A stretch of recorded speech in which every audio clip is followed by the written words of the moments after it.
Sloane's fate was already sealed. It had been just over 10 minutes since Cross and the Assassin's League turned on each other. After Fox alerted League headquarters, Chris, accompanied by a refreshed Wesley, left the shooting range, ready to test himself against the organization. As soon as they stepped outside, Fox and Wesley noticed someone watching them. "Is that someone sent by Sloane?" Fox murmured. The man's bearing felt League-like, but she didn't recognize him. Wesley felt it too. There was something wrong about the Watcher, an aura very similar to Fox's, a cold, lethal intent. He glanced at Chris, waiting for his master's call. Chris had noticed the man long before, but he decided against killing the informant. With Wesley having just completed his training and them heading to the League's headquarters, leaving the Watcher alive might actually make things fairer. If the Assassin's League knew someone had infiltrated them, their response would be more dangerous for Wesley. Otherwise, Wesley, armed with a divine artifact, would break the balance of the game.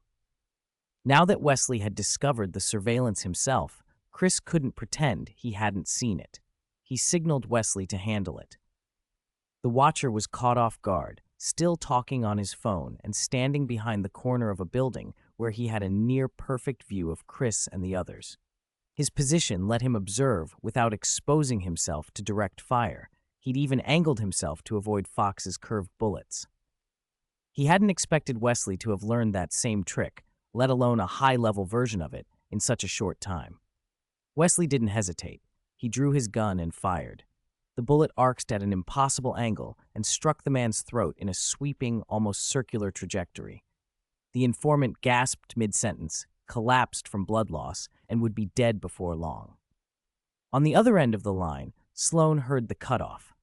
He realized, with a sudden coldness, that his informant had failed. Hastily, he ended the call and assessed the damage. The biggest flaw in his plan had just been exposed. He had intended for someone to kill Wesley or separate him from Chris before things went further. Only then could he continue deceiving Cross and steer Cross toward eliminating Chris. But with his informant dead and Wesley alive, that scheme had collapsed. If Cross discovered Wesley was still around, everything would go badly for Sloane. He acted on the only contingency left.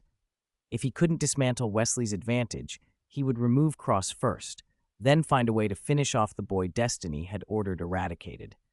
To Sloane, Chris posed little threat. He'd never crossed paths with him and had no reason to kill Sloane. Cross, however, had shown himself willing to kill even after being told Destiny had forgiven Sloane. In Sloane's reckoning, Cross was the greater danger, and so Cross had to be dealt with immediately. He dialed the butcher's number, the backup he'd discussed with his co-conspirators. After a short silence, the butcher hung up, and Sloane took that as confirmation. The message had been understood. He still didn't relax. He began packing his escape kit, plane ticket, cash, other tools he'd prepared for a rapid exit. Having watched Destiny manifest and seeing what she could do, Sloane no longer cared about any promised rewards. He'd lived long enough to know the only thing that mattered was what he held in hand. Before he left, he reached for a lighter, then paused and tossed it onto his desk. After witnessing Destiny's revelation, he no longer fancied himself capable of burning the vessel of fate in the mortal world. As he stepped out of his office, gunfire rang from the textile factory. Cross was already engaging League members. Sloane veered in another direction without hesitation. An escape route he'd prepared seemed suddenly essential. But accepting Destiny's favor had cost Sloane more than he realized. The instant he chose flight over the pact he'd made, Destiny reacted. She did not act like the Shinigami of other tales, but as a concept of fate, she had her own means. Those super assassins who executed her will were her instruments. Among them was one she trusted above all others. For a traitor like Sloane, that made his undoing almost inevitable. 122. People in bunkers fly together. Why? Cross asked flatly, as if he didn't expect an answer. The three remaining opponents gave him none. They were all focused on his movements, ready to fire and to block his shots from whatever angle they came. When it became clear they wouldn't answer and wouldn't reveal an opening, Cross stopped waiting and went on the offensive. He fired 3 probing shots, but the others were prepared and deflected them easily. He adjusted his stance. He had fewer bullets than they did and was outnumbered. If he ran dry, it would be over. Both sides knew this fact.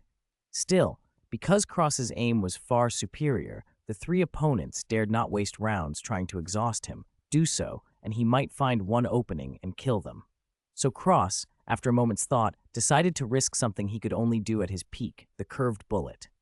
It was a technique he could only summon when fate itself seemed to bend with him, a knack he couldn't normally reach.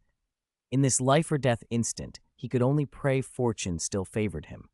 He took a breath, pushed himself into an overclocked state, and something strange happened. He felt himself attached to a vast presence, as if becoming part of it. In that odd, expanded awareness, he could do things he'd never managed before. He fired a test shot. Under his will, the bullet seemed to swim through the air like a fish. 3 muted sounds followed, and 3 bodies crumpled in the room. Their faces were the same, locked in impossible shock, as if they'd died from something bizarre and inexplicable. Cross was as stunned as their corpses. One single bullet had killed 3 people as if it had a mind of its own. But he was still alive and thinking. After a beat of shock, Cross let himself accept what had happened. A favor from fate.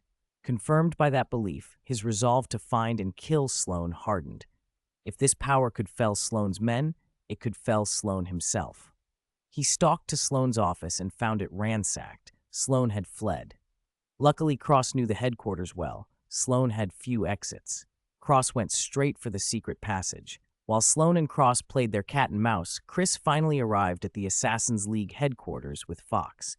The ancient, sprawling complex filled them with a strange mix of awe and regret. Fox remembered how the organization once followed fate's guidance and upheld a warped justice. Now it had become Sloane's instrument for dirty work.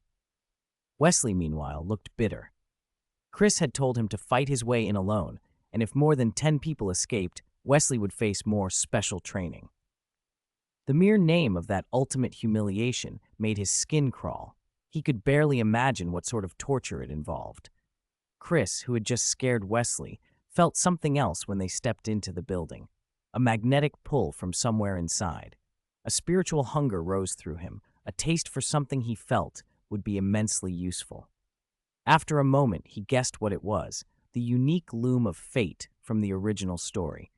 Given the misfortune power he had acquired, something from the Shinigami world's death branch of fate would naturally resonate with the loom.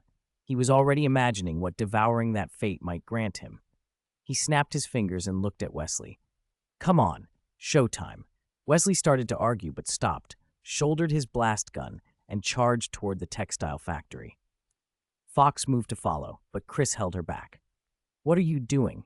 This is my disciple's solo act. Stay put." Fox's eyebrows twitched, and she shot Chris an accusing look, but Chris only grinned. The gesture felt like temptation to him and made him more excited. It was a pity Jiaozi, Dumpling, was still perched on his shoulder, keeping him from getting too carried away.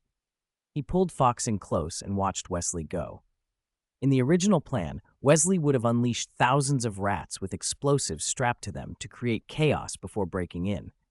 With a blast gun in hand, that was unnecessary. As Wesley crossed the bridge, reconnaissance guards spotted him and opened fire. He stopped pretending, raised his blast gun, and fired. The first shot obliterated a guard tower in a thunderous explosion. The second shot turned another watchtower and the guard in it to dust. No large debris left, nothing but vacuum where it had been. Wesley's worried expression melted into a grin he couldn't hide. With this kind of firepower, why bother practicing curved bullets? What a waste of time. He fired at the heavy iron gate. With a single blast, a huge hole caved in. Forget the small pistol at his waist. He became a walking launcher, his finger glued to the trigger if his body hadn't forced a pause. Watching this, Chris's smile faded. This wasn't the scene he'd imagined. Where were the brilliant gunfights, the sparks as bullets were slashed by blades, the lone wolf heroism of one man storming a den of vipers? He had wanted drama, tension, artistry, not a cartoonish barrage of explosions. The sight of Wesley blasting everything in plain view sickened him with disappointment. "I want to play too. I want to play too." Seeing Wesley completely absorbed, Chris couldn't hold back. He scooped up Fox, slung Jiaozi onto his shoulder, and with a single bound covered hundreds of meters, disappearing into the textile factory in an instant. Wah! Fox clung to him, panicked. Aha! How exciting! Jiaozi flailed his little limbs with glee, but the landing jolted Chris so hard that his shoulder slammed into Jiaozi's stomach, and a gush of sour liquid sprayed into the air. Ugh! Cough! Cough! Chris made a faint face and lifted Jiaozi off his shoulder. Fortunately, the kid hadn't eaten in hours, otherwise it would have been a real mess. Watch him for me. He handed Jiaozi to Fox and, unable to contain himself, strode straight toward where Wesley stood frozen, still staring at Chris's impossible jump. You, this, that. Wesley couldn't form a sentence, looking between Chris and the takeoff point in stunned disbelief. Chris didn't care how shocked anyone was. He grabbed the blast gun, turned, and began firing it every which way through the textile factory like a kid with a bubble machine, his finger never leaving the trigger. Ha ha! This is the feeling. Roar! Roar! Wesley awkwardly scratched at his face, at a loss. He just watched Chris vault like a superhero, then proceed to behave like a toddler with a new toy. The contrast was absurd enough to leave him speechless. Fox, who was keeping Jiaozi company, felt the same. She'd watched Chris hand Jiaozi over with such gravity that she assumed he had something important to do, only to see him start playing with a massive weapon. Jiaozi, amused, chuckled. Heh, you haven't seen him at his worst. Fox glanced down and saw relief on the kid's face, as if he'd witnessed greater follies before. Shaking off the thought, she reminded herself she was an assassin from a normal world and didn't have the imagination to guess what else Chris might do. She didn't want to pry. The last 2 days had been oddly intimate, and she worried knowing too much would change the faint screen she still kept up about him. So she kept her eyes off Chris. Chris, however, wasn't done with her. Heh, Fox, want a turn? This is amazing. The blast gun Jiaozi had built was perfect for Chris's antics. Its near-indestructible barrel allowed for sustained fire, and a built-in subspace magazine provided an endless supply of ammunition. Chris's broad frame absorbed the recoil, letting him unleash the weapon's full destructive potential. In minutes, the sprawling textile works were falling into ruins. Still, this was the Assassin's League's headquarters. People here were hardly helpless. Because Chris hadn't gone out of his way to kill everyone, some survived. Spotting panicked assassins, Chris barked at Wesley, annoyed. What are you standing there for? Finish your mission. Don't look like I'm stealing your toy.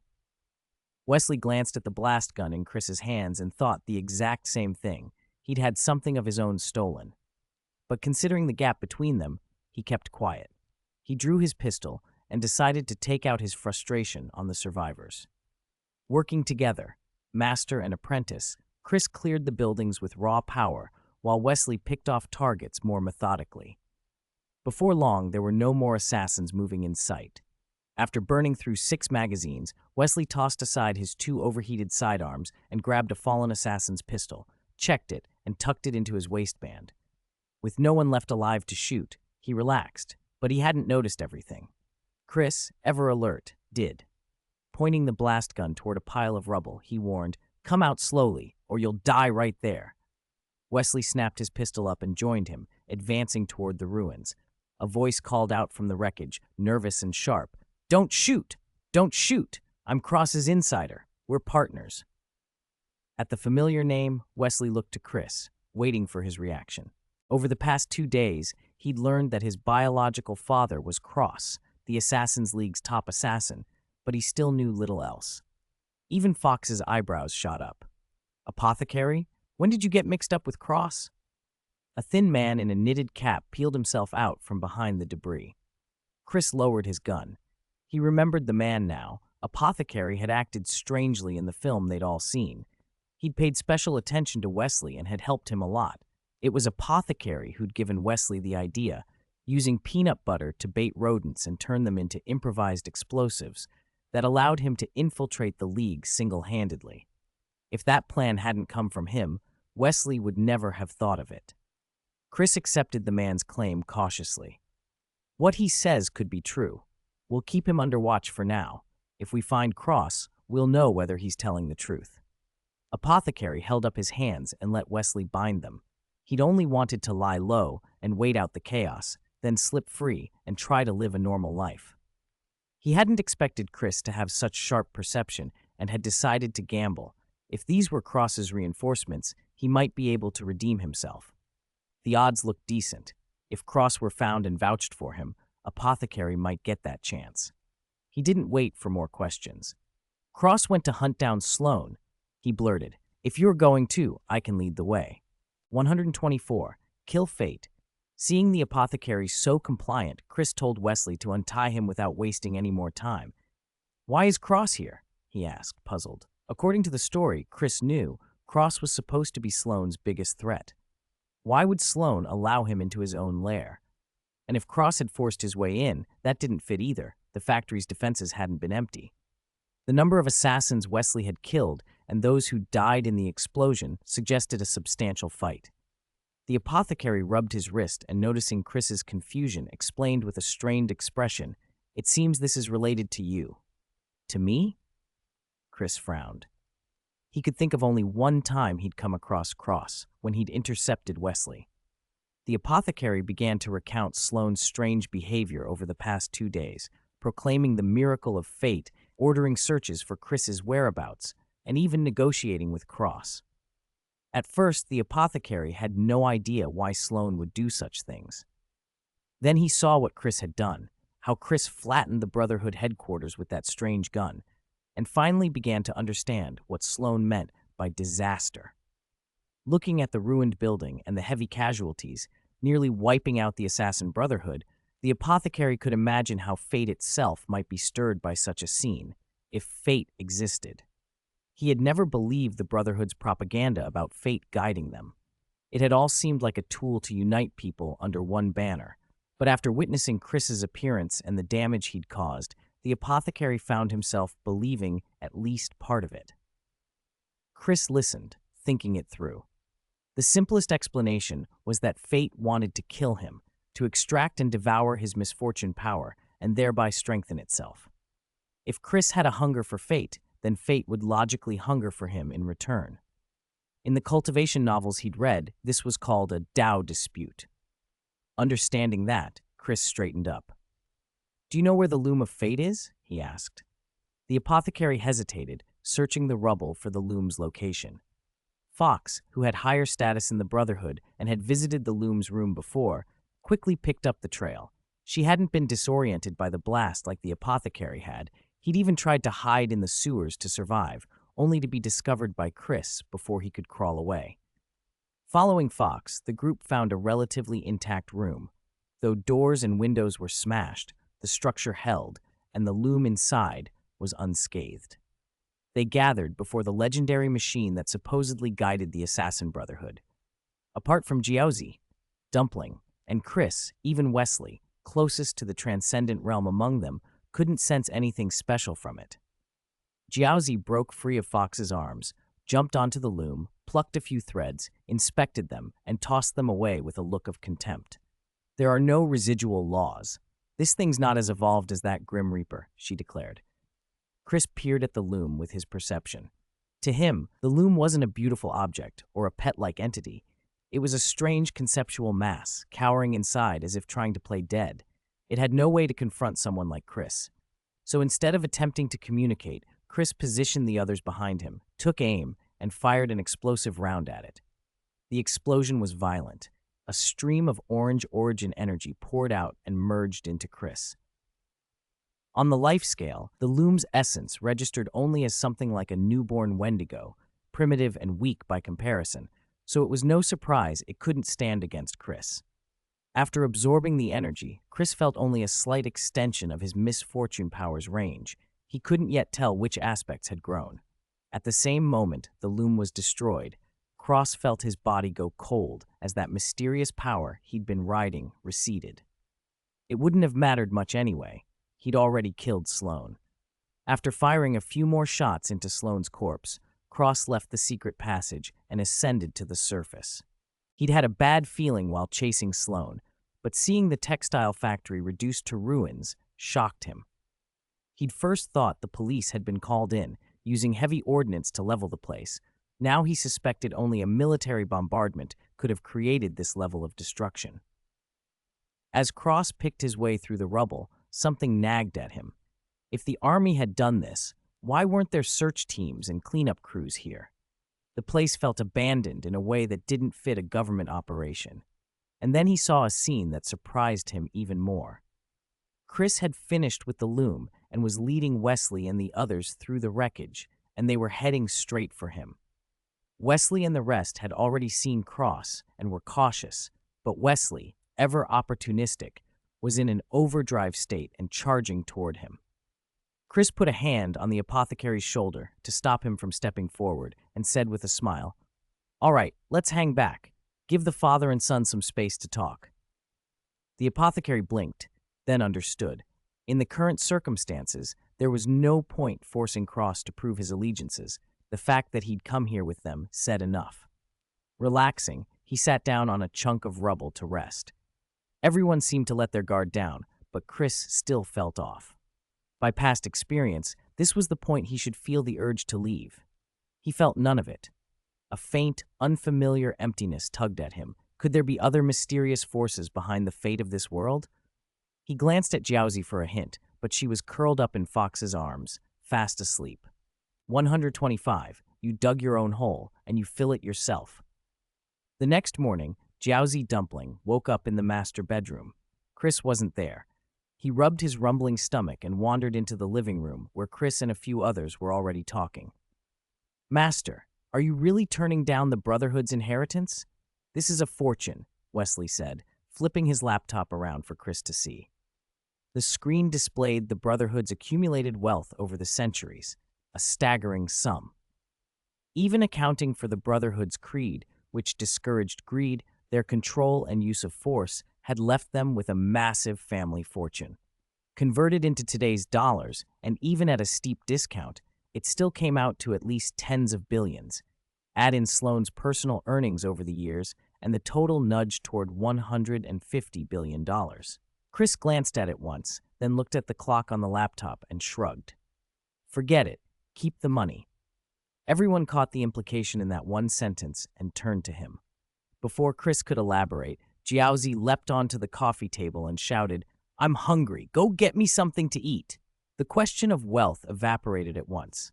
Wesley, the lowest-ranking person in the room, scrambled to the refrigerator, grabbed a pile of snacks, and rushed back. "Teacher Stewie, take these for now. Tell me if it's not enough." Jiaozi casually picked up a can, ignoring Wesley's fawning, and shoved it into the junior member's hands, demanding he open it. Eager to please, Wesley tore the can open with too much force. "Here you go, Teacher Stewie." Cross watched his son with a complicated expression. In the conversations from the day before, he'd already realized something had changed. Wesley wasn't the timid, weak kid he'd known. In just 2 days, he had hardened into someone tougher. What training or hardship had brought that about? Cross didn't press. Wesley said nothing about it. Still, he resolved to keep an eye on the boy. With Jiaozi occupied by snacks, Chris continued the conversation. "Stewie and I aren't from your world. We can't stay. We'll be leaving soon. The money won't help us." Hearing that, Wesley, still hovering and serving, looked surprised, even if he had suspected it. Fox's face showed no change. She looked more like someone already calculating the next steps of her life. The apothecary seemed like he wanted to say something, but held back, instead idly teasing his little pet mouse. Cross, after a moment of disbelief, accepted Chris's explanation. Chris had already killed fate. If that and whatever else he'd done didn't make him believe the impossible, what would? "I'm full," Jiaozi said, setting the can down and letting Wesley wipe his mouth. He climbed back on the coffee table and asked, "When are we leaving? Can you give me a time?" Chris scratched his head, suddenly awkward. He hadn't expected Jiaozi to start getting homesick right after a meal. "Well," he began. "What's wrong? You getting us into trouble again?" Jiaozi narrowed his eyes at him, suspicious. Chris cleared his throat. "Haven't you forgotten? We haven't finished everything we came here to do yet. We can't leave until that's done." Jiaozi frowned. From his past experience, Chris usually left as soon as he'd taken care of whatever movie monster problem had pulled them into a different world.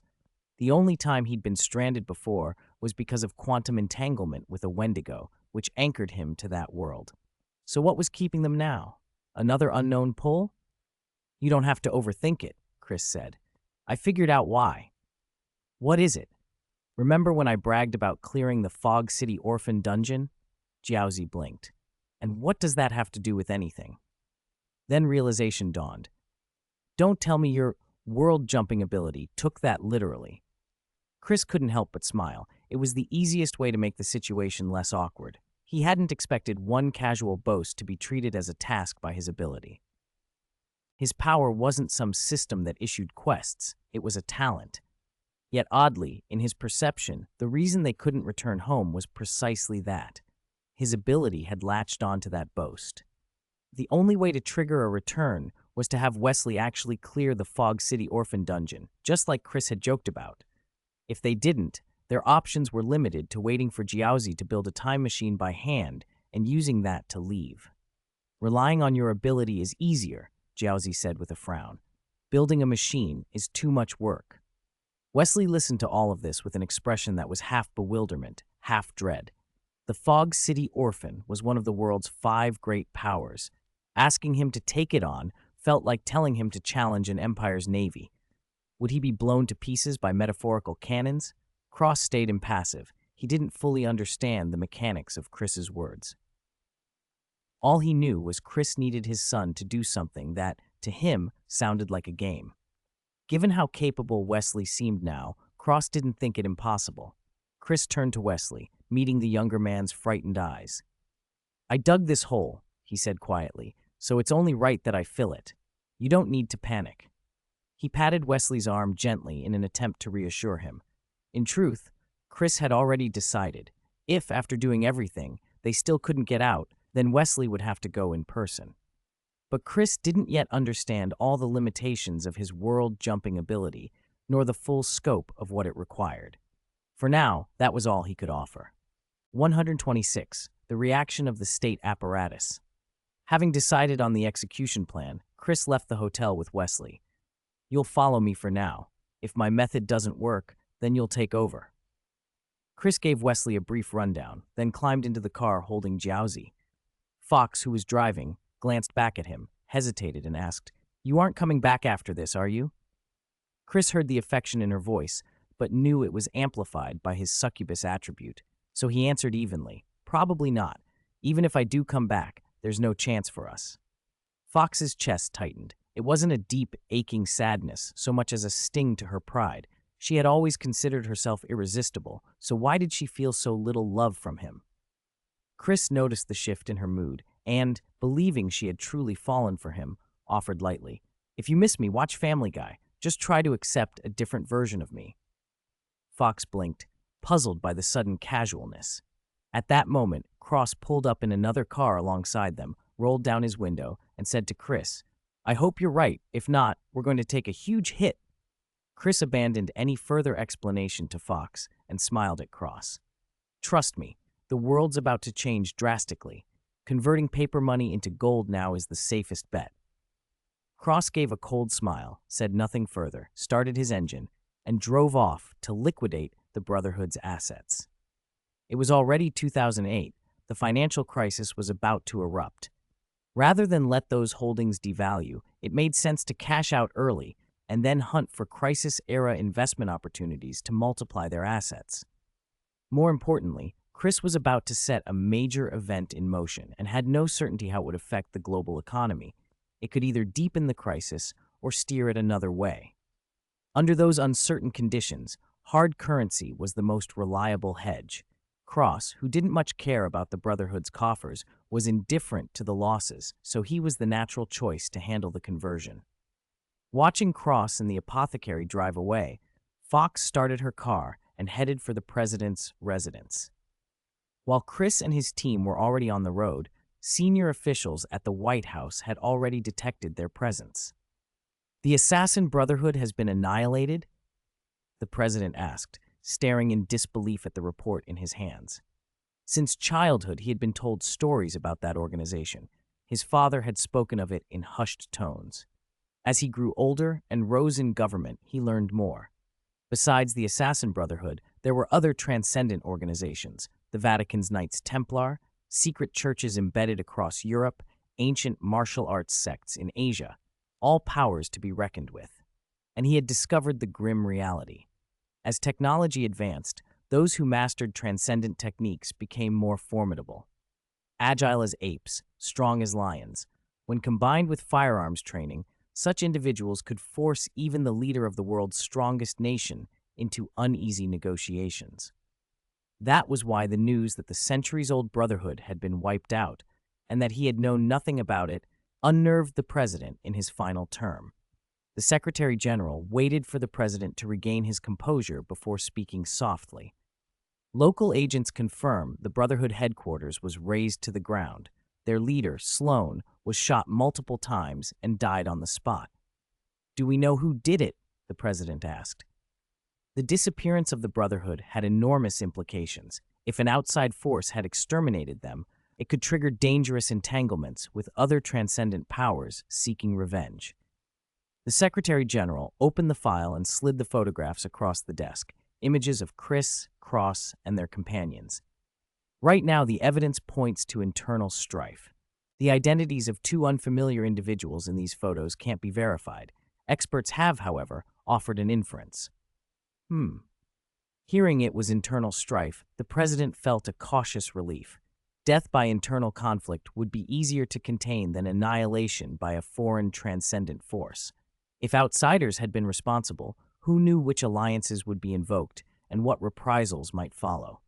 A surviving transcendent group bent on revenge could unleash chaos. Internal collapse, by contrast, allowed for clearer explanations and containment. But then the Secretary General pointed to an icon beside Cress's profile and the terse tag next to it. "Your Excellency," he said, "the intelligence provided by our think tanks labels one individual as a suspected visitor from a parallel universe." The president made a sound half between a laugh and a groan. Of all the crises, domestic financial problems still unresolved and a worldwide financial storm looming, now an ancient transcendent organization had been annihilated, and there was a possible link to visitors from a parallel universe. It was a catalog of misfortune. He flipped through the think tank's analysis, brows knitting deeper. He was exhausted of handling catastrophe after catastrophe. But resignation wasn't an option. There wasn't a successor ready, and the country needed a steady hand. He swallowed his irritation and forced himself to focus on countermeasures. Before he could finalize a response, a junior aide rushed in.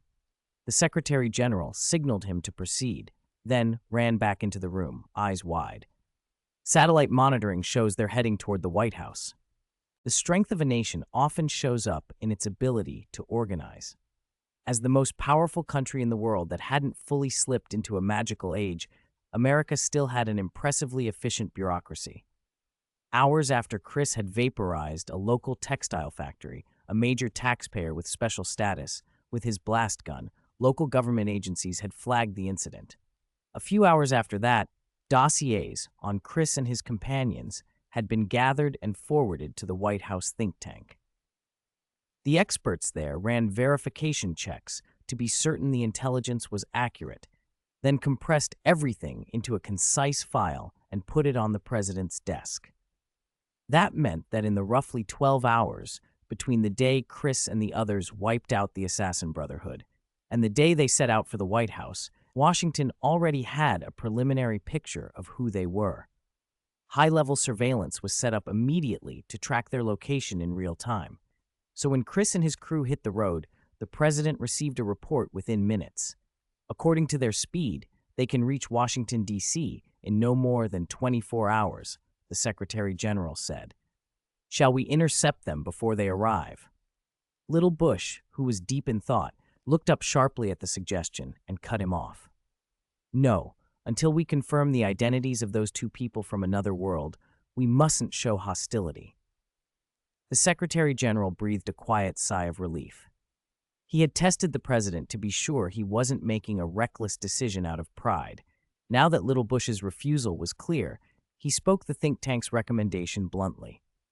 "Sir, since you don't want to use force, the experts advise we proactively bring them in for questioning as soon as possible to avoid misunderstandings."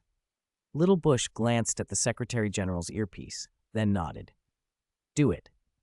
I'm not so old, I'm muddle-headed." With the green light, the Secretary General sent a junior aide off to begin arrangements. Following the think tank's instructions, he began preparing the White House for the first official contact with people from another world. It didn't have to be a spectacle, but it had to be handled to a certain standard. More importantly, the matter had to be kept tightly confidential. It was already unlikely to remain secret domestically. Washington was crawling with people, and both the Republican and Democratic machines had informants everywhere. Little Bush had a gut feeling the other side would take this very seriously, and because the event had happened on their watch, he wanted the White House to hold every advantage. Unless a major war was unavoidable, the president decided this could not leak, not even to that troublemaker outside, who would surely blow it up into a scandal. While the White House was setting up, Chris noticed the incoming helicopters. Whoa, what's going on? Why so many choppers? Wesley stuck his head out of the car window and squinted up at the sky. Fox's eyes flicked over the approaching fleet. He already had an inkling what they were, but when he caught Chris's calm expression reflected in the rearview mirror, he stopped worrying. With Chris's superhuman strength, he could leap hundreds of meters, and a blast gun that didn't rely on conventional ammunition, Fox felt confident that even a much larger helicopter squadron wouldn't be a threat. Chris, for his part, had picked up on the emotional tone of the armed men in the helicopters. They were coming for them, yes, but their mood was not hostile. That was enough for him to stay still and watch. One of the pilots gestured aggressively downward. "Huh? Are they telling us to pull over and stop?" Wesley asked, uncomprehending. "Pull over. Save yourself the trouble of driving," Chris said. Fox steered the car to the shoulder. They all climbed out and waited as ropes were slung down from the helicopters. Chris watched the ropes and smiled to himself. "They're trying to separate us to get information." The roar of the rotors drowned out most conversation, but Wesley leaned close and asked nervously, "What should we do? Should we stay together?" Chris handed Jiaozi, Dumpling, to him and raised his voice so the pilots could hear. "No need. Hold my little brother and tell them whatever they ask. Don't worry." With that, Chris hugged Fox, planted his feet, and launched himself dozens of meters into the air. He grabbed the helicopter's frame and hauled himself inside. The soldiers on board froze for a moment, then resumed their assigned positions. They had strict orders: no conflict with the targets, no conversation, not even eye contact. Their tactical glasses made direct eye contact pointless anyway, and when Chris looked around the cabin, every soldier dutifully averted their gaze. Chris settled back, slightly amused. Fox sat down quietly beside him. The other soldiers shifted to give Chris plenty of space. Wesley climbed into a different helicopter with Jiaozi in his arms, and the convoy headed first to the nearest military base. The helicopter's speed alone made the journey feel slow. Washington was still a long way off. At the base commander's order, Chris and his companions were transferred to a special aircraft. The same silence persisted. No questions, no casual chatter, just the efficient movement of a high-priority operation.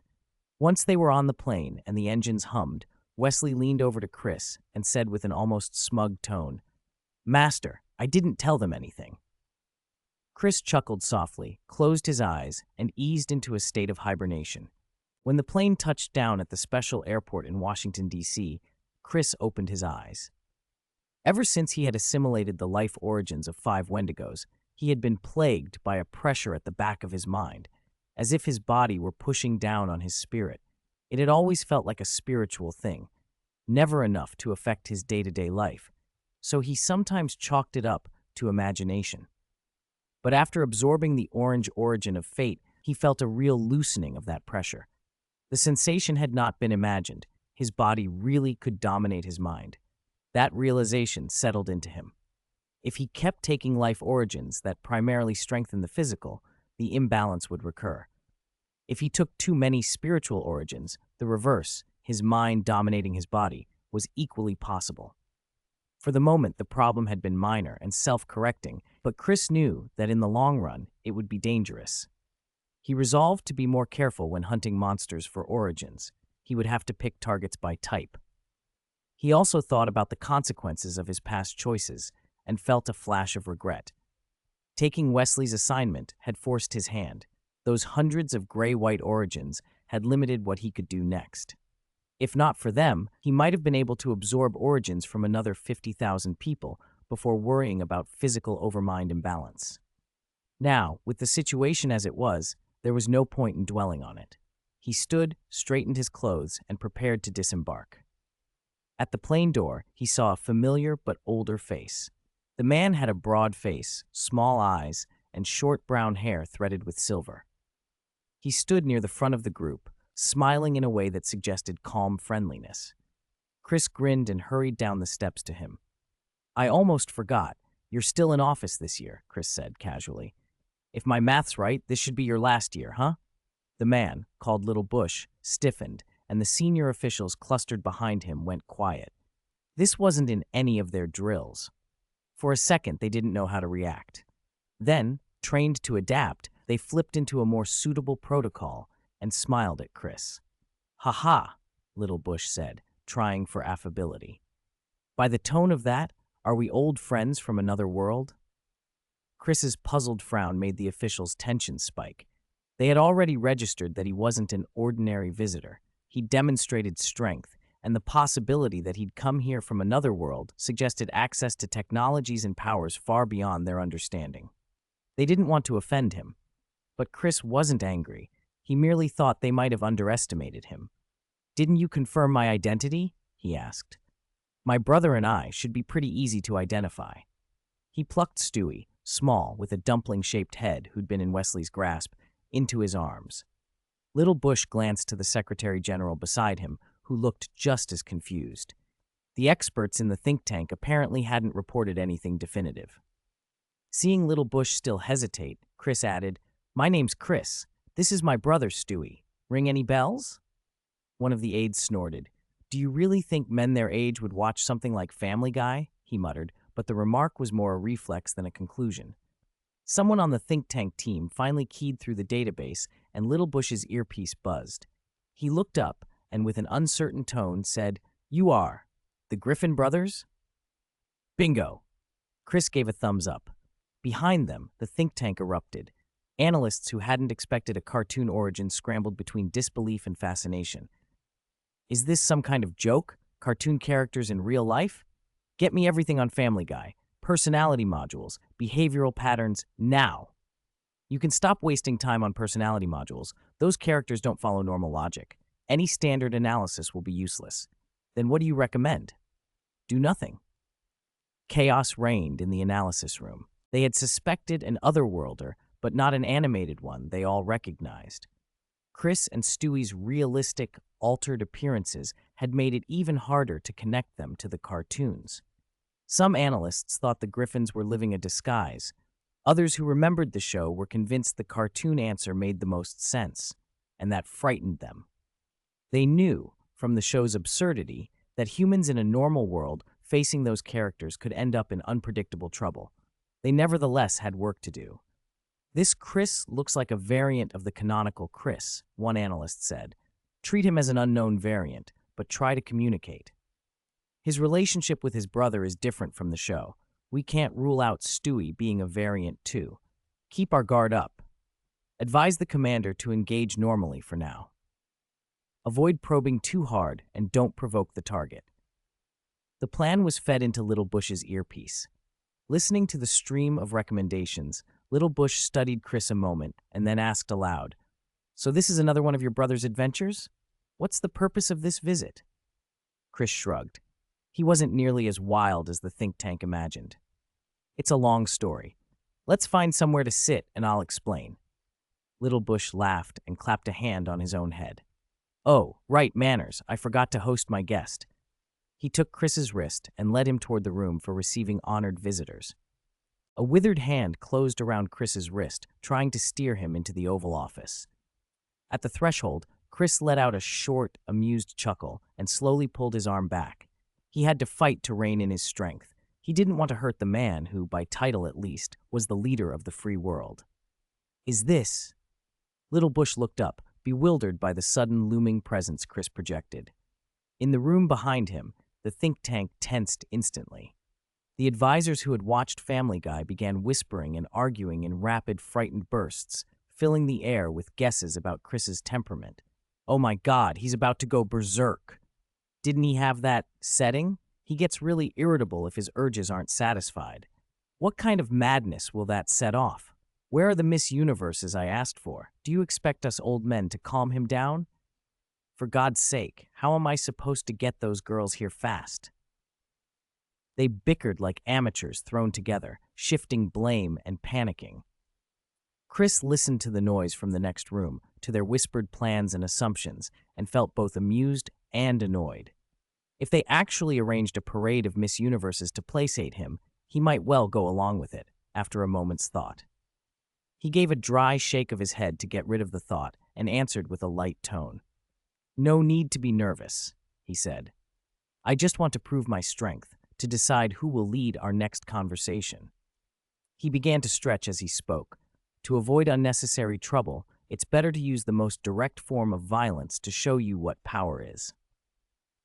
Hearing a threat like that, Little Bush waved his hand frantically.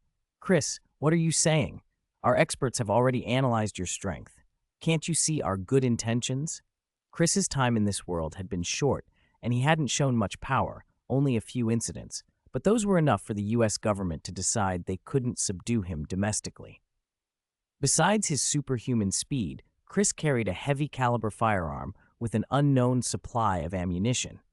Under that premise, the current uneasy civility made sense. Otherwise, a more aggressive capture plan would have been launched long ago.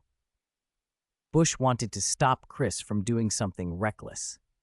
He stepped toward him, intending to grab his arm, relying on a conviction that Chris had a special fondness for him, an impression left by the other world where the man had just been elected. In this reality, Bush was old and frail. He was no match for Chris's presence. As he moved forward, a gust from Chris's stretching nearly knocked him off balance. Chris paused, caught the old man before he fell, and Bush, misreading the gesture as a sign of warmth, grew more convinced that Chris liked him. But before Bush could think how to exploit that, Chris's voice turned cold. I've found there's always a mental barrier between people. No matter how I explain, you'll misunderstand and assume the worst. So I won't explain much. Do what I say, or I'll blow all of you to kingdom come. He threw a punch. It looked slow, staged for a movie, but Chris had tightened every muscle and deliberately controlled the release of his power so it wouldn't leak. The force was aimed at the neatly trimmed lawn a few dozen meters away in front of the White House. His fist tore through the air, leaving a pale shockwave in its wake. Boom! The shockwave hit the lawn like an invisible cannonball. The grass and soil exploded outward. Dirt and clods rained through the courtyard. Mud and shredded sod settled everywhere. Little Bush stared at the ruined green until a larger chunk of wet turf splattered his shoulder, then woke as if from a dream. I told you, he said, spluttering, we should be more hospitable to guests. Don't worry, I'll arrange a sports venue right away. Chris snorted. Bush's quick verbal pivot was classic political damage control. Language meant to soothe. If Chris hadn't been able to read minds, he might have been fooled. But he could sense people's emotions, and Bush's had been steady from the start. The act was a thin disguise. With Chris's cards on the table, the outcome of this little exchange was already decided. You've still got satellites watching me, right? Chris asked. What do you intend to do? Bush demanded, dropping the performance. To show strength, to establish positions, and avoid wasting time on endless argument. That's what I thought you meant. Chris spread his hands and sighed. He truly couldn't tell whether people were always this hard to talk to, or whether normal world humans were especially difficult to communicate with someone from his Family Guy world. He gave up on figuring it out. He crouched and motioned for everyone to fall back. When he confirmed there was a clear radius of a dozen meters, his thighs coiled and he launched himself straight up, hundreds of meters into the air. The force of his takeoff detonated the ground beneath him, blowing out a sizable crater. Flying stones struck a few of the closer staff. No one cared about the collateral scrapes and bruises. All eyes were fixed on the man cutting a path through the sky. 130. Strength determines status. In the ordinary physical world, speed and strength have always been linked. From the moment early humans picked up stones and hurled them at beasts, they understood a basic law. Force begets force. That truth carried humanity from the wild ages to the space age, and now Chris was about to demonstrate it in the most direct way possible. He leapt 100 meters into the air and stomped. The air under his feet detonated into rippling shockwaves, and those pulses carried him, letting him move freely through the sky. Ever since his speed had first broken the sound barrier, Chris had wanted to do this. But after that breakthrough, his strength had grown so quickly that he lost fine control and could never quite execute the maneuver. Having fed on the life force of destiny and made up for his earlier lack of mental discipline, he finally mastered it. He ran through the sky, converting raw strength into higher speed. From the moment he took off, he entered the supersonic realm. Before 2 seconds had passed, his velocity surged again. By the third second, when the think tank technicians got him back on satellite feed, his speed had become astounding. 7 times. He's over Mach 7. The leader of the think tank slumped back in his chair. After 20 years of study and more than 30 years of hard work, he had finally risen to a position advising the president. Now, watching the blurred satellite image and the data his team spitted out, he felt all his past pursuits shrink to insignificance. The power of knowledge, the might of technology, how powerless they looked next to this superhuman. He took a breath to steady himself and spoke into his earpiece with professional caution. Mr. President, everything I'm about to say is based on calculations using current science. These conclusions are possible. Translating technical numbers into terms Little Bush could grasp, he continued. According to our models, this individual's speed exceeds Mach 7. That implies his bodily strength is far beyond steel. His internal organs would have to withstand comparable forces.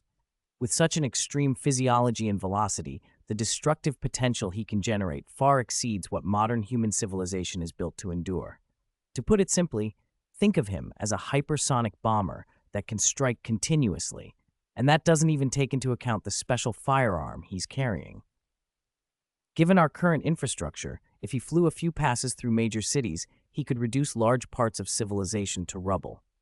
We have no effective countermeasures right now, and that includes laser systems that have shown early promise. Little Bush listened, then responded calmly through the earpiece. Understood. Get some rest.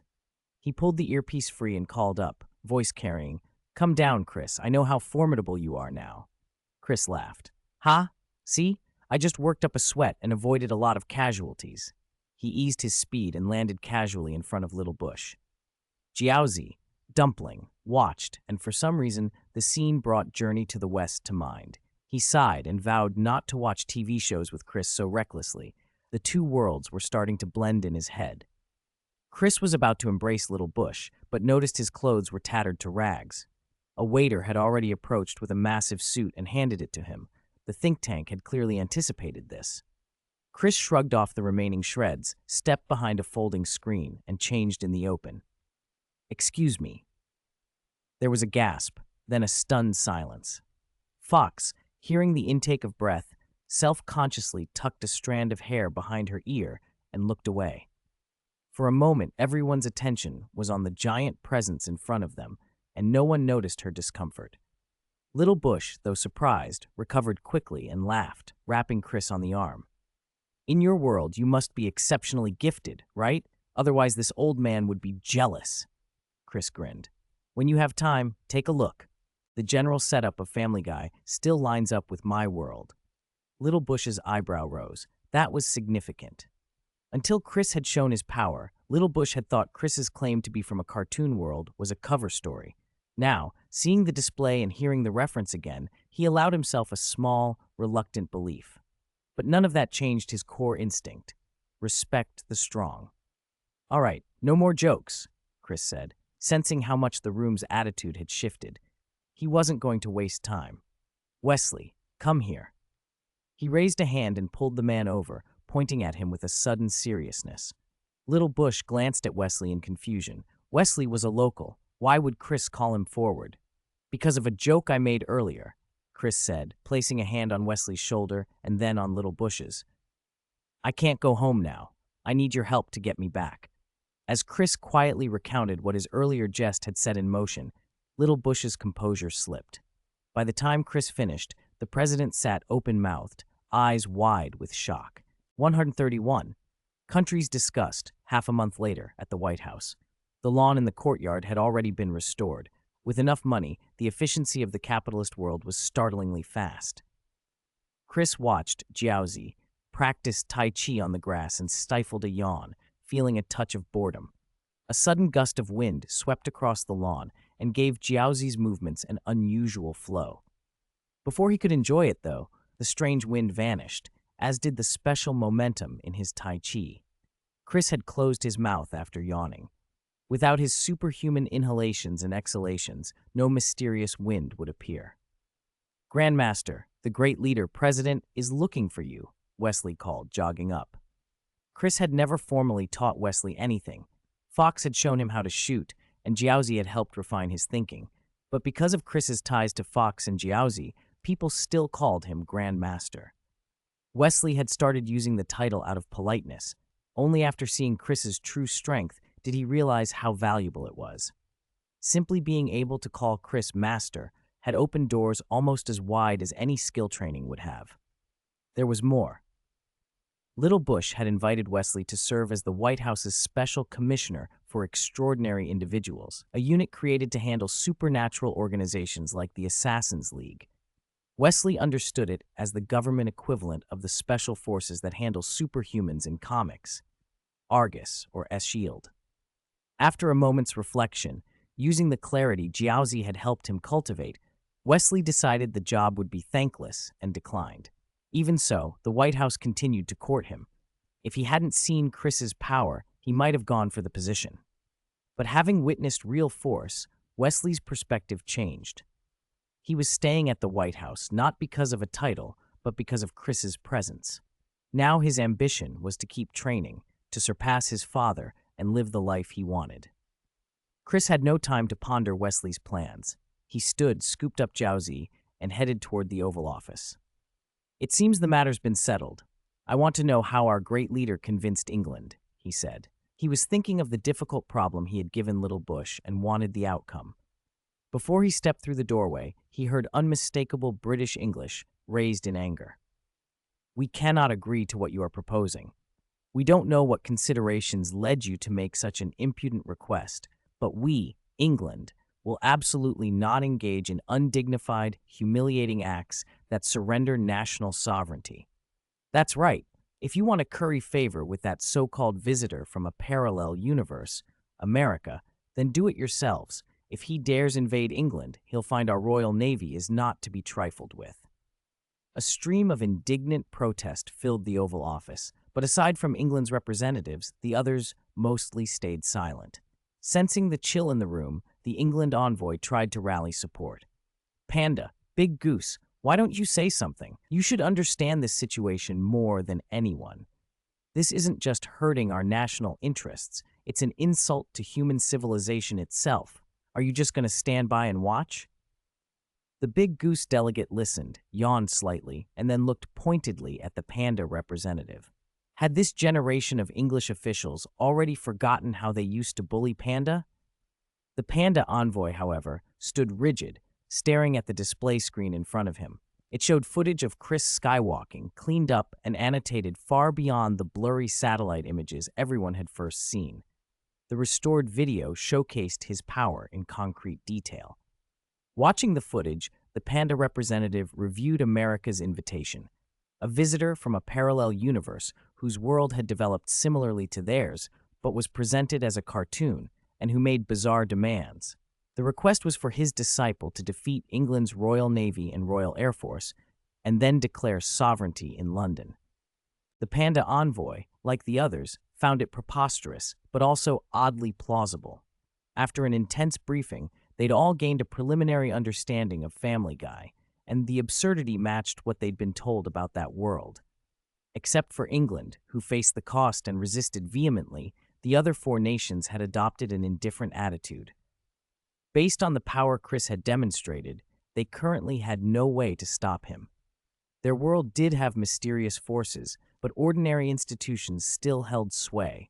Those powers hadn't yet measured up to modern militaries. The French chicken representative, always eager to needle England, sneered, Don't make a fuss. Their demands don't seem that hard. Treat it like a training exercise. Endure it, and it'll blow over. England's envoy began to retort, but then heard his former good son, now acting like a good father, speak up. That's right. It's not that I don't want to help you. It's that I'm powerless to resist. I fought for you. Originally, they wanted a real fight, but after I persuaded them, they agreed to a simulated exercise instead. You should know when to quit while you're ahead. You're trying to kill me. The England representative exploded, standing and pointing as if at those present, his voice choking with fury. 132. Endgame. The other delegates watched the English representative with a range of expressions. The French looked surprised, as if he hadn't expected such stubbornness. The Russian's eyes glinted with amusement, like someone watching a clown. The American kept darting his gaze around. What he'd done this time had been underhanded. Not only had he failed to persuade Chris as he'd promised, he'd even proposed occupying England and putting Chris's own forces in charge once he left. They'd talked about propping up Fox or Wesley to take Chris's place and help them consolidate control. Chris had seen through their intentions and ignored them, which made the idea of exploiting the situation to get rid of England collapse. The English representative was too weary to argue further. He forced himself to calm down, then said through clenched teeth, "Do whatever you want. England will accept it. If that guy isn't afraid of death, let him come." He turned to leave with several officials following, but a tall figure stepped into the doorway and blocked the way. Suppressing his anger, the Englishman tried to be polite. "Please move aside." Chris didn't seem to hear. He simply took a step forward. In build and weight, he was like a 100-ton truck compared to the Englishman's small car. When a collision like that happened, there was only one outcome. As Chris's shoulder brushed him, the English representative flew backwards and crashed into his own delegation. Chris had been walking normally. If he'd meant to, the scene could have been far worse. "Good morning, everyone. I heard you'd reached a conclusion?" Chris glanced around, didn't spot the familiar little bush, then checked the office sign to make sure he was in the right place. As he stood there, Little Bush hurried out from another room, face bright. "Results are in. Results are in." Little Bush practically ran up, repeating himself. "The Security Council resolution passed. This exercise is classified as a special military experiment to verify the actual status of transcendent individuals in modern society." The Englishman stared in disbelief. "Impossible. We have veto power. How could the resolution pass?" No one paid him much mind. Veto power looked good on paper, but it mattered only if a country had the strength to enforce it. Otherwise, a veto was worth nothing. Everyone's eyes turned to Chris, waiting to see what this otherworldly visitor, someone set to change everything, would do.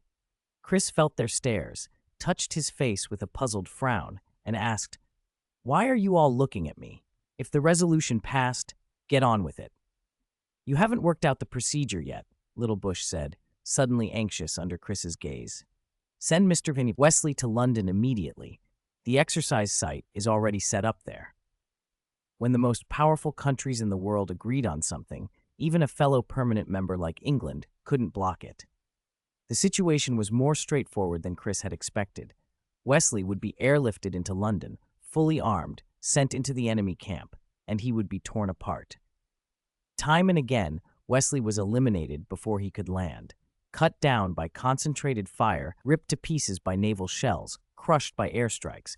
This was still an exercise, otherwise Wesley would truly be dead. Despite his strength relative to ordinary people, in the face of modern combined arms warfare, he didn't have any real survival advantage. The stalemate dragged on. Little Bush hesitated, then whispered, "What if we downgrade England's weapons and equipment to World War I standards?" Chris looked at him coldly. "When I play a game and can't win, I cheat. I've never thought about weakening my opponent. Call Wesley back." Everyone present froze, uncertain what this strange man wanted. Chris sensed their tension and gave a small, almost amused explanation. "Why panic? It's just an exercise. This time, I'll go." At that, the room exhaled in relief. If Chris had meant to truly rampage through England, the consequences would be uncontrollable. Humanitarian considerations weren't just rhetoric. If there had been a real massacre, the very legitimacy of states would be called into question. Wesley was recalled. Chris went over to give him a few words of comfort and tell him to rest. He refused the arranged private jet, dug his boots into the air, and shot up into the sky, heading straight for London. About 45 minutes later, thunderous roars filled the air as Chris descended into the sea near London. He had no intention of coordinating with exercise officers. He stomped down onto the surface and crashed into the Royal Navy fleet. After a few exchanges, the once powerful navy that had repeatedly stopped Wesley was rendered combat ineffective.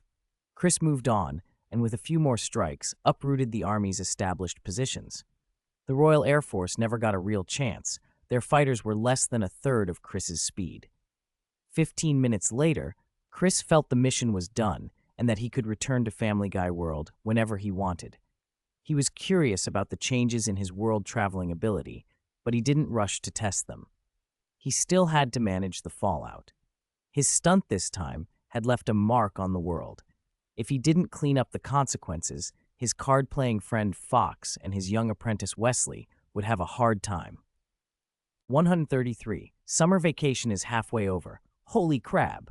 When Chris and Jiaozi, Dumpling, returned to the main world, Chris froze. He had forgotten to turn off his watch's spatiotemporal synchronization after the transmigration.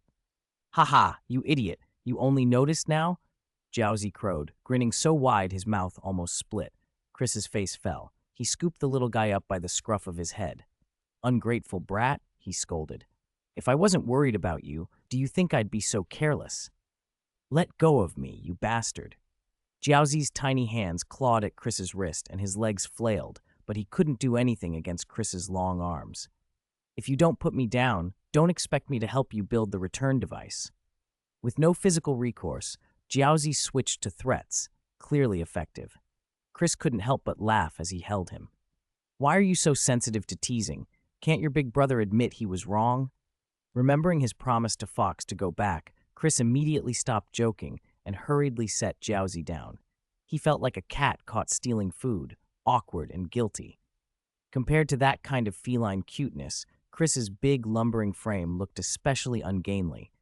Suddenly, Jiaozi spat a brownish blob across the floor and doubled over. "Ugh! Enough! Get out of here, I'll help you!" he gasped, and the threat did the trick. Chris stopped, backed away with a triumphant smile, and said, "All right, it's settled. You can't go back on your word."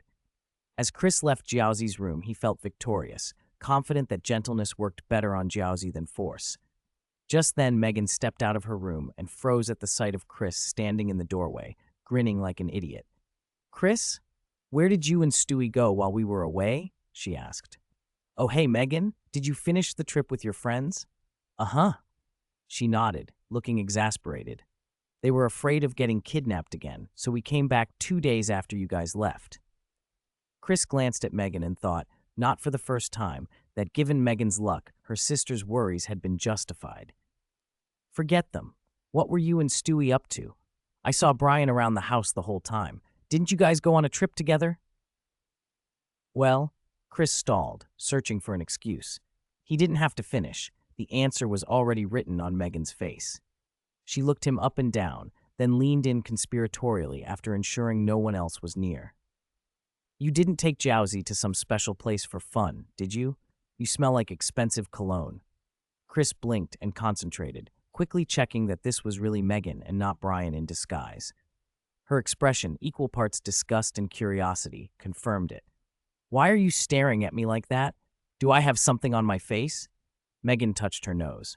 "Nothing. Nep, it's just, your sense of smell is weirdly sharp now, almost like Brian's." She paused, puzzled. "Thinking back, it started after I was kidnapped last time. My nose is way more sensitive now, and I've gotten stronger. Maybe it's hormones?" Chris's pupils tightened. A new piece of the puzzle fell into place. Megan's changes were not a trivial matter. For a moment, he worried. Then he remembered that in this world, God still walked among humans. With that thought, he calmed. If anything could handle trouble, he convinced himself, it would be God. At that moment, a white-bearded old man delivering a package paused on the street. The customer taking the parcel found it impossibly heavy, like trying to move a mountain. He strained and failed, then called out, "Sir, don't you have anything lighter?" The old man snapped out of a daze. "Sorry," he said sheepishly. Some ignorant little brat mentioned me just now and distracted me." He handed the parcel over and moved on. The burly man who had tried to take the package weighed his own delivery in his hands, glanced at the delivery man's thick arms, and felt a flash of humiliation. "Is my strength really less than that of a delivery man?" he muttered. Angry at himself, he dashed inside, tore open a box of Dragon Blood energy drinks he'd imported from Rhode Island, and chugged one. The effect hit fast. "Yeah, that's working." Back at the house, Chris had no idea he'd just been noted by the white-bearded old man, but a bad feeling crept up his spine. He felt suddenly chilled. Why am I shivering? It was July, for heaven's sake. Why was he cold? Megan glanced outside. The sky was clear. She gave him a weird look. "You guys sure played hard at wherever you were. Young people need to take it easy." "What?"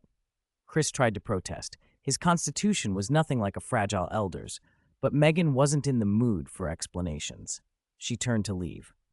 "Oh, by the way, do Mom and Dad know you're back? Want me to cover for you?" Chris opened and closed his mouth. He could have told her the shiver had nothing to do with kidney deficiency, but her tone left him no choice. He clenched his teeth and answered, "Yes." 134. Old Joe broke his leg. With Megan's help, Chris had no trouble misleading Louise about his whereabouts. But Peter, typical Peter, had clearly forgotten just how dangerous Chris could be.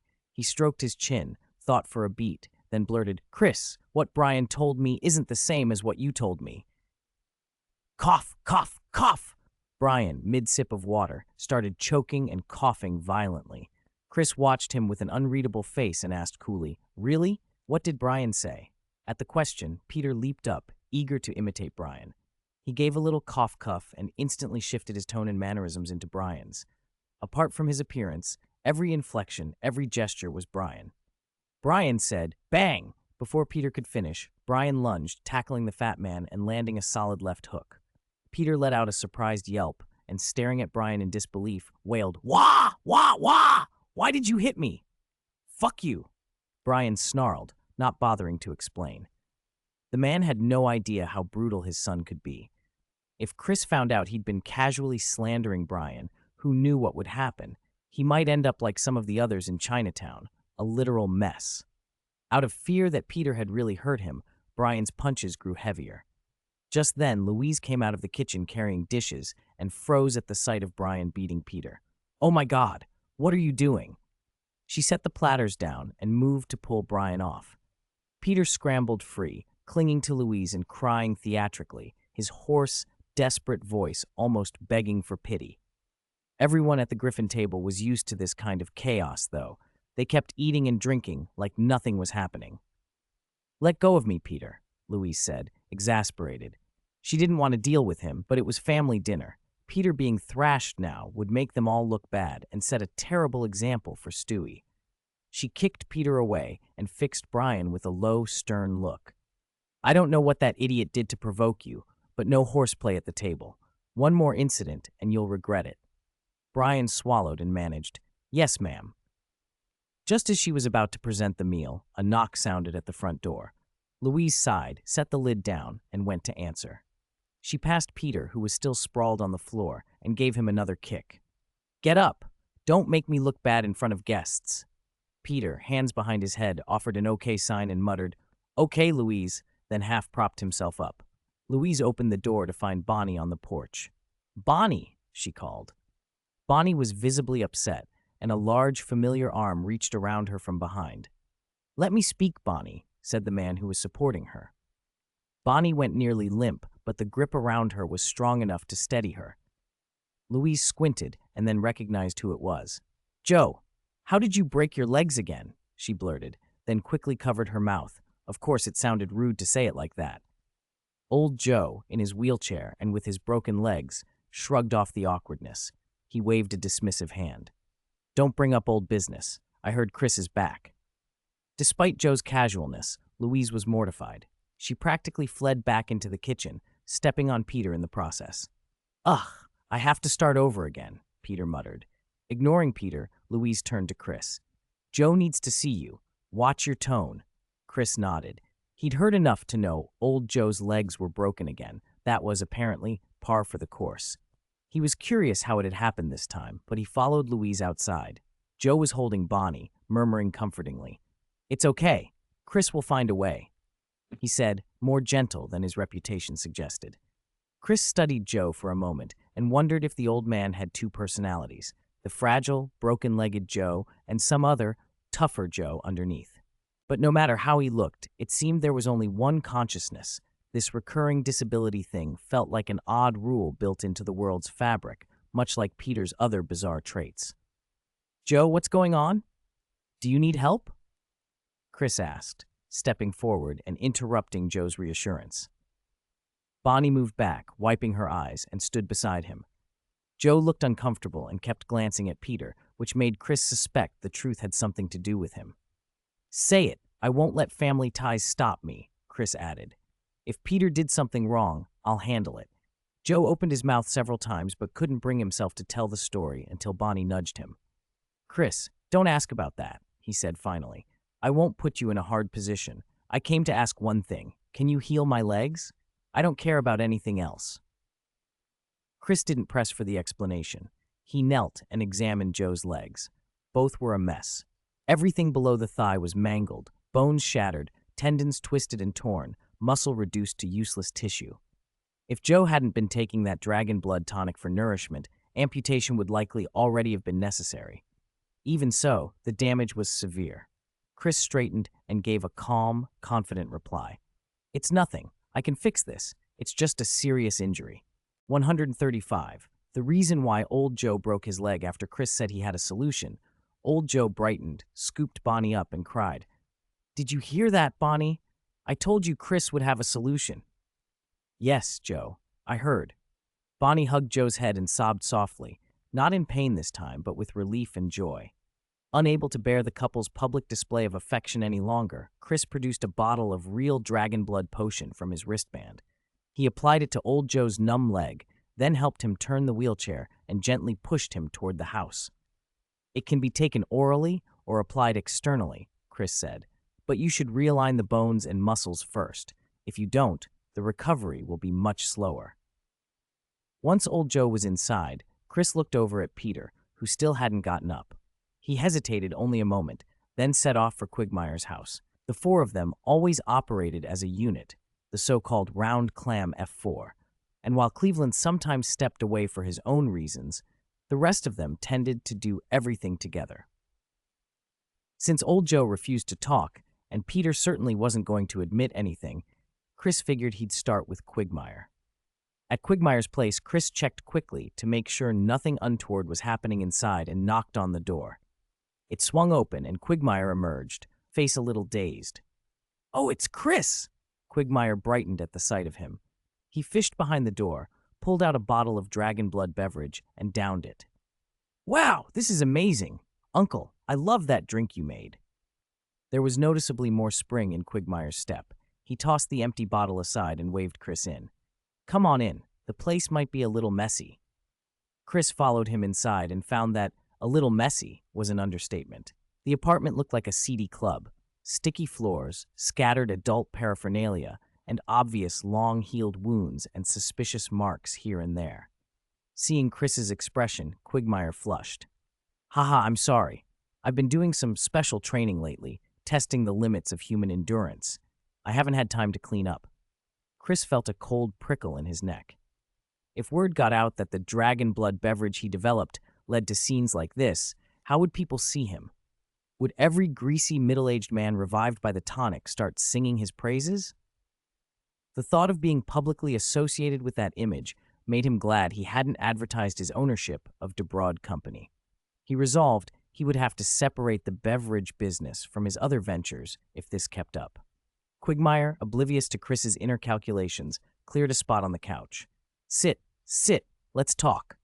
He went into the kitchen and came back with 2 cups. He set one in front of Chris with an enthusiastic smile. "Try this. Black tea I brought from England." Chris peered at the leaves floating in the cup, sipped, and gave an appreciative smack of the lips. He couldn't taste much, but he forced a look of lingering enjoyment. Mellow and sweet. Very good. Quagmire lit up. He had been crushed when Peter and the others had slammed his prized teas, and finally someone who appreciated his collection made his eyes water. He dabbed a tear away, stifled the impulse to share his whole stash, and said, voice trembling with pleasure, I have other great teas. If you like, we can, well, we should get together and taste them sometime. He almost blurted an open invitation to Chris to come by any time, then corrected himself, changing his tone as if remembering formalities. Chris humored him with an earnest response. He wasn't a tea person, but Quagmire was being sincere, and courtesy required a little emotional investment. After a few polite minutes, Chris stopped Quagmire from refilling his cup and steered the conversation onto its true purpose. Quagmire, we've had enough small talk. Time for something serious. Quagmire blinked, realizing suddenly that he hadn't asked why Chris had come. He rubbed the back of his head awkwardly. Oh, right. Is there something you needed? I hope I didn't delay you. How could you have delayed me? Drinking tea with you is never a waste of time. Chris shook his head and then said the real reason for his visit. Joe's leg has been broken again, and I have a feeling Peter is involved. Joe won't talk about it, so I'm here to ask you. Quagmire's face fell. As the group's playboy, the man who could keep a flower garden of admirers without getting a petal on him, he also had the sharpest social radar of the F4. He immediately understood old Joe's hesitation and why Joe would be reluctant to accuse Peter.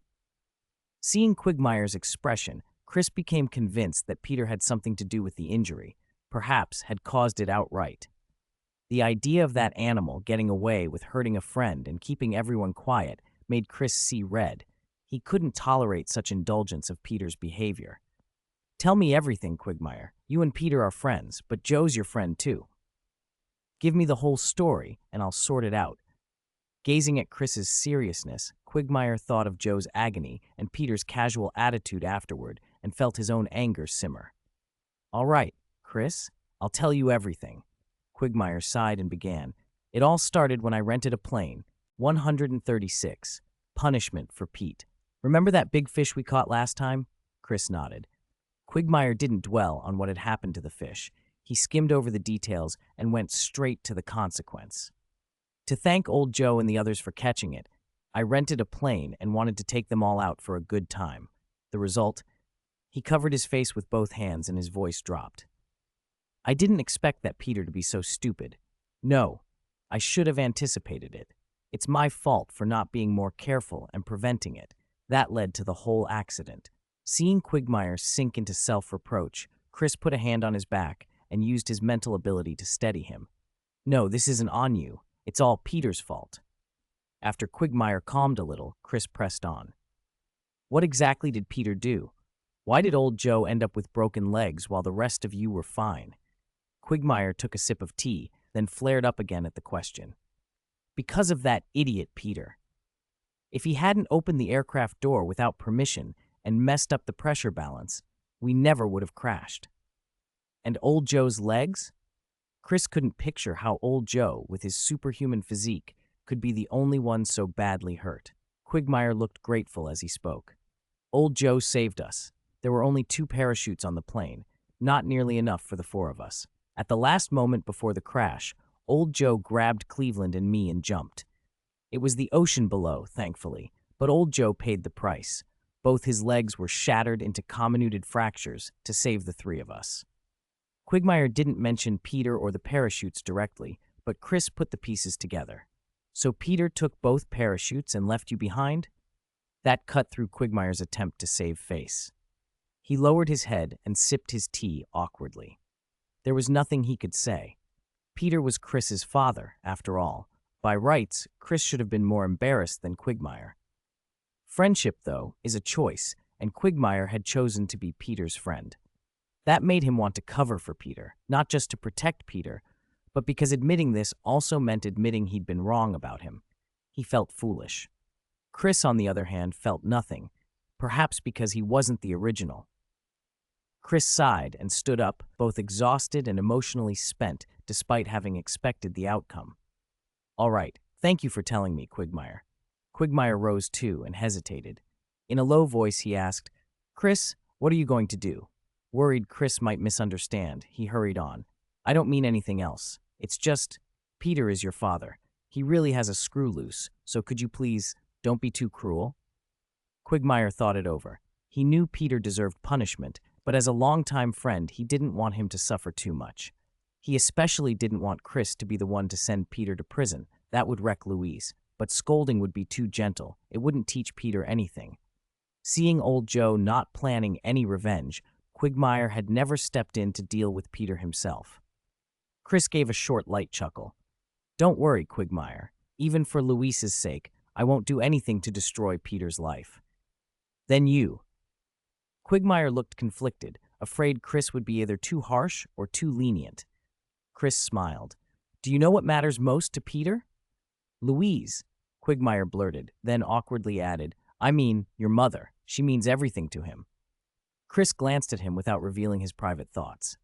No, it's food. To Peter, food is the most important thing. As for Louise, she's become a part of him. He can't imagine living without her. Quagmire looked disappointed, his lips trembling. After a long pause, he admitted, It's food. You're absolutely right. Chris couldn't offer much consolation. For Louise, too, Peter had become part of her life. Losing him would break her. That was why Chris had never considered tearing them apart. He had thought of reforming Peter instead, a long, difficult road. Whenever Chris left Peter alone for any length of time, Peter seized the gap to revert to his brutish ways. To secure a better future, Chris still needed to re-educate him. For Peter, Chris said, the right punishment is to force him to lose weight. Make him see all kinds of delicious food every day and never let him eat it. That kind of mental torment will actually teach him something. Quagmire's eyes lit up. Brilliant. Count me in, he added. I can help make the food to tempt him. 137. Pitt's disaster. A good day should start in the early morning. Chris had stayed up all night watching movies, and as he dropped a fresh disc into the player, someone knocked on his door. He checked the clock. 5 a.m. Not his usual wake-up time. Still, he got up and went downstairs. Quagmire stood on the porch holding a small box. He greeted Chris with a grin. The smell coming from the box made the answer obvious even before Chris saw the contents. Food. Apparently, after their conversation yesterday, Quagmire was very enthusiastic about taking part in helping Peter. A deeper, hoarser voice behind Quagmire cut across Chris's thoughts, more excited than Quagmire's. Chris, when do we start? Old Joe's face was flushed, his eyes bright with excitement. Chris understood the feeling. Peter had tormented them all so badly that, left to himself, old Joe would have done far worse. Quagmire nudged him awkwardly. Joe, I know you're keen to help Peter lose weight, but we should follow Chris's plan. Old Joe glanced at Chris and straightened his expression. You're right. Chris, I've been thinking about this for a long time. Peter's really too fat. For friendship and his health, please let me help supervise. He pleaded with wide eyes, trying to look concerned for Peter. Chris ignored the theatrics. Old Joe worked for him, and there was no need for politeness. Chris checked around briefly to make sure Cleveland wasn't hiding nearby, then asked casually, Cleveland didn't come? Not interested in pranking Peter? Quagmire's eyes flickered. He hesitated. He hadn't invited Cleveland because fewer people would mean more fun, and old Joe only knew because Quagmire owed him for saving his life and for the harm Peter had caused him. Seeing Quagmire struggle, Chris waved it off. Never mind, the three of us will do. Relief showed on Quagmire's face. I'll go wake Peter. I already talked to Louise. She's agreed to it. Don't let this get out. No worries. Fine by me. Chris went upstairs and gently pushed open Peter's door. Peter and Louise were still asleep. Chris tiptoed in, grabbed Peter's clothes and his thick calf, and in less than a second transferred the sleeping man's bulk from the bed to the stairwell outside the room. He pulled the covers back over Louise and slipped out. Standing over Peter in the stairwell, Chris gave the fat man a light kick. Peter rolled down the stairs like a meatball. Ah, ow, He woke up wailing, every joint protesting. Seeing Chris, he blurted, Chris, what are you doing? Quagmire and old Joe had gathered outside the door. They looked away at Chris's rough handling, but the smiles at the corners of their mouths betrayed them. Chris didn't answer. He tossed Peter's clothes back at him and handed him a bottle of dragon blood beverage. Get dressed and stand outside. From today until you lose weight, this is the only thing you may drink. Peter's pupils shrank, and he opened his mouth to howl. Then Chris reacted faster. He popped the bottle open and shoved it into Peter's mouth the instant it opened. Peter swallowed it down in silence, gulping until it was gone. "Don't make me repeat myself," Chris said coldly. The drink must have perked Peter up enough. He scrambled into his clothes and obediently went outside. Seeing Quagmire and old Joe waiting, Peter gaped. "Quagmire, Joe, what are you doing here?" "Morning, Peter." Quagmire waved, fingers caressing the box like a child with a prize. He was already imagining Peter's pained expression when he smelled the food he couldn't have. Old Joe was less gentle. He'd been denied his revenge before because of Chris. Now, with Chris's blessing, the older man's mean streak showed through, despite his mobility problems. He hefted a specially prepared whip and, looking at Chris for confirmation, let out a vengeful laugh. Chris gave a single indifferent nod and turned to go back inside. He didn't have time to finish the movie, no matter. He trusted old Joe and Quagmire to carry out the plan. Old Joe cracked the whip, crack, crack, and bellowed, "Move, you fat pig!" Peter stared in terror. "Oh my God, Joe, you wouldn't." Seeing old Joe was serious, Peter's legs went into overdrive. He ran as fast as his bulk would allow down the road, panic fueling his pace. Quagmire snapped, half angry, half excited. "Hey, I haven't even tempted him with the food yet." 138. Cleveland will not be absent. It was early on Spooner Street. Dawn was just breaking, and some residents had already started their morning routines. From across the way, someone noticed a man jogging, the kind of man whose fat jiggled with every step. But he wasn't running by choice. Two instructors were pacing him, a handsome Asian man carrying a small box and a broad-shouldered man in a wheelchair with powerful upper body muscles. The unconventional exercise team had roused half the block. An old man with light sleep pulled up his blinds and looked out. "Oh my God, it's that big idiot Peter Griffin. What ridiculous stunt is he up to now?" No one answered. The old man watched Peter run under old Joe's encouragement, then slow from exhaustion. Each time he lagged, Joe's whip cracked exactly where it would hurt most. Peter yelped like a stalled engine, then accelerated wildly again. Watching the trio, Peter, Joe, and the Asian man, shuffling off down the street, the old man muttered, "I hope that big idiot trips and smashes his head like the second idiot in his family. Maybe it'll knock some sense into him." Inside his house, Chris paused the movie he was watching, offended by the neighbor's running commentary. He activated his odd bad luck ability and aimed it at the old man with the big mouth. Not long after, a garbage truck roared by the house, hit a bump, and one of the bins burst, dumping a mountain of trash all over the old man's lawn. Enraged, the old neighbor started yelling at the truck as it disappeared down the street. But the garbage driver didn't stop. "Ha ha, that old guy is really unlucky," someone nearby snorted. Cleveland Brown, up early for his own run, saw the mess and laughed. As a dedicated postal worker, Cleveland had strong legs, muscular calves earned from years of delivering mail and a disciplined lifestyle. Daily morning runs were a ritual. He just set off when he noticed some familiar faces jogging ahead, but they weren't on a casual morning run. Curious, he picked up his pace and caught up behind Glenn Quagmire. Quagmire was already panting and slowing down to sip a drink. "Man, this is brutal," Quagmire wheezed. "I should never have signed up for this." Quagmire watched Joe still urging Peter from a distance and briefly considered heading home. Before he could decide, Cleveland slid up behind him as quietly as someone who runs for a living can. Quagmire didn't notice until Cleveland spoke. "Hey, Cleveland, what are you guys doing?" "Ah!" Quagmire startled, nearly toppling over. When he realized who it was, he smoothed his shirt and stood at the curb, pretending to be annoyed. Cleveland didn't rush to catch up to Joe and Peter. He wanted to know what the others were up to. "Sorry, Cleveland," Quagmire said, trying to sound casual. "But what's going on? Why is Joe chasing Peter? Is this about what happened last time?" Quagmire hesitated, then gave a vague nod. If it came down to it, Joe's pursuit of Peter was partly payback for previous nonsense. Cleveland wasn't easily fooled by evasions, though. Seeing Quagmire's awkward look, he pressed, "Come on, we've been friends for years. Is there anything you can't tell me?" Quagmire sighed. It was clear Cleveland already suspected something. Punishing Peter had turned out to be more exhausting than satisfying, and Quagmire decided it was smarter to bring Cleveland in rather than risk losing his friend's favor. He gave up the pretense and explained Chris's plan to make Peter run for his health.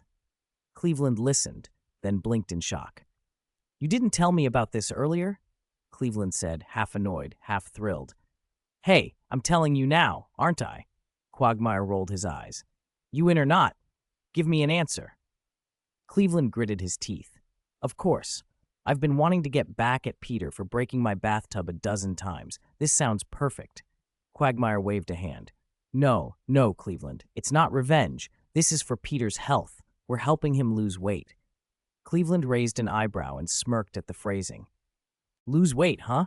And how exactly are we doing that?" Quagmire grinned. "First, let Joe work off his frustrations. My secret method works best when Peter is tired and starving." He opened the small box and revealed several homemade fruit pies. The scent was impossible to ignore, warm, sweet, utterly irresistible. Both men grinned, imagining Peter's face when he saw the delicious pastries he couldn't have. Cleveland closed his eyes for a second and let the picture form. Peter exhausted, mouth watering at the sight of the pies, but told he couldn't stop running. A slow, satisfied smile spread across Cleveland's rough, dark face. This was going to be entertaining. Ever since Cleveland joined the team monitoring Pete's weight loss, the rodent Pete could be seen jogging every morning. But he never dared relax for a moment. If he slowed down even a little, he'd be met with Old Joe's whip, Cleveland's taser, or AQ's culinary temptations. The three of them had clearly conspired. To maximize Pete's suffering, they'd already divided the work. Cleveland, standing slightly apart with a taser in hand, wasn't pleased. "Joe, thanks for lending me the taser, but don't you think this is overkill?" "It's not redundant," Old Joe replied. "It's not even your turn yet. Wait until my whip stops working on him, then you'll see what your taser can do." Old Joe cracked the whip against Pete's back with a rough laugh. Cleveland could only hope Pete would eventually adapt to the whip's sting, collapse in a tantrum, and refuse to run. Only then would Cleveland get his chance to shine with the taser. What Cleveland didn't expect was the range of force Old Joe could muster. The old man could vary the whip from a sting to something far worse than a taser. In other words, if the whip failed to move Pete, a taser wouldn't work either. The rivalry between Old Joe and Cleveland didn't bother AQ. Less physically capable than the other two, AQ had chosen a subtler weapon: food. Ever since morning runs began, he drove ahead in his car, stocked with every kind of treat. Whenever Pete's will flagged, AQ would pull another snack from the pile and devour it within sight. To be extra effective, he'd studied mukbang videos, no small feat, tracking down tapes and recordings of famous eaters in this era. Seeing Pete struggle from the rearview mirror made all that effort worthwhile. "Youngsters like him won't have the energy to bother Louise after this," AQ muttered, excitement leaking from his voice. He'd gone to ridiculous lengths to make sure his beloved wasn't bullied by Pete. While the three scoundrels tormented Pete under the pretense of helping him slim down, Chris wasn't idle either. He hadn't checked in on his operations for some time and hadn't a clear idea of his current capital. Without West's leadership and planning, and Carter's behind-the-scenes protection, Chris's organization might never have grown so well. As the nominal head of DeBroad Company, he still needed to understand his own business. He wasn't worried about being hollowed out. His personal strength made that a non-issue. And with Carter around, West was unlikely to embezzle. The man was too lazy to take on extra burdens. When Chris finally tracked West down, West launched immediately into complaints. "Chris, I've had enough. Either you take a leave of absence to focus on steering the company, or you hire professional managers to run things. Do you know how fast DeBroad is growing now that the Dragon Blood beverage has expanded?" "How fast?" Chris asked, genuinely unsure. "You really don't care about your assets at all," West said, clutching his chest. Then, after a beat, he continued, "The states around Rhode Island are already solidly occupied by our product, and we've grabbed part of New York. We expect to control the rest next month." Chris sank onto West's newly replaced sofa, poured himself a glass of water, and listened calmly. "That's excellent. Anything else?" West's temper flared. He reached out in anger, trying to snatch the teacup from Chris's hand. Chris's fingers loosened a split second too late.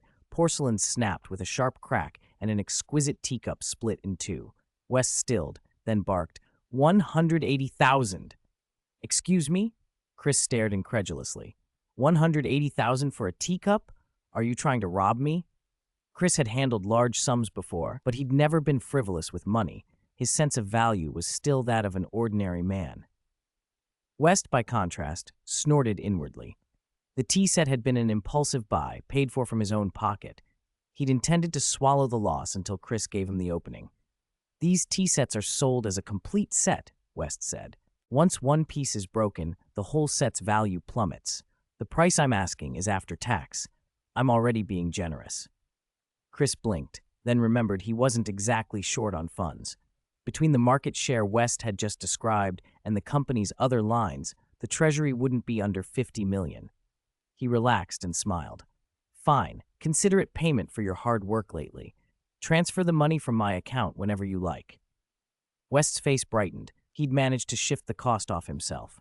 Then Chris added casually, pack this tea set up. I'm taking the remaining pieces with me. West's smile faltered. Chris saw the hesitation and waved it off, adding, also, show me the receipt. I'll reimburse you at the pre-tax price. West's expression froze between relief and annoyance. The small triumph of getting paid tangled with the sting of watching his impulsive purchase reclaimed by his boss. Facing Chris's request, West felt relieved. He hadn't pushed too far, so he could produce a plausible bill, a small detail that made the whole thing easy to smooth over. Given Chris's temperament, any overreach would have made the situation awkward, but Chris checked the numbers, found them to match, and immediately dropped it. The uncle and nephew then chatted about the company's next steps and Chris's plan to supply the dragon blood beverage to local government departments before their casual visit came to an end. Watching Chris leave with the packaged tea set, West carefully folded the check and slipped it into his wallet with a grin. With the extra money, he could finally afford that enormous griffin nest he'd been dreaming about. He was eager to know what it felt like to live in a griffin's nest. When he returned home, Carol glanced at the now empty coffee table and frowned. West, where's the tea set you bought? I thought you left it here. West cursed silently. He had promised her he'd bought it for her and then given it away. He didn't want to lie outright, so he framed the truth. Oh, Chris came by and he liked it, so I gave it to him. Carol looked suspicious. When had her husband become so generous? West was the kind of man who argued with kids over the last ice cream cone in the park. Still, she shrugged it off, deciding it was probably a way of showing affection toward her. Smiling, she pulled him into a hug. You're so sweet, she cooed. West didn't question it. Now wasn't the moment for overthinking. The cliché came to mind, and he leaned in and kissed her. Meanwhile, when Chris arrived home with the tea set, he walked into a scene that was all too familiar in his house. Louise stood with a feather duster in hand, her face flat but voice sharp.